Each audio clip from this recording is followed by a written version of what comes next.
I'm back and I've launched a new product. It is the wrap detailer. Has nothing to do with the fact that I wrapped my Tesla Model 3 in matte black. No, but yeah, so I wasn't happy with the wrap detailers on the market. Pretty much thought they were pretty bad, very streaky.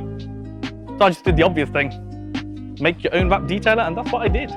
So really, really good product, so easy to use. It works on gloss wraps. If it was me, I'd be using exterior detail on a gloss wrap, but this is amazing for matte wraps and satin wraps. Goes on so easily, comes off leaving a completely even finish. No streaking, no smearing, no weird patches on the wrap. You know what I mean. If you have a wrap, you have a matte one, you know what I'm talking about. Stuff like a detailer is such a pain on them. But this one, super easy to use. So let me show you how to use it. So simple. Let's do it.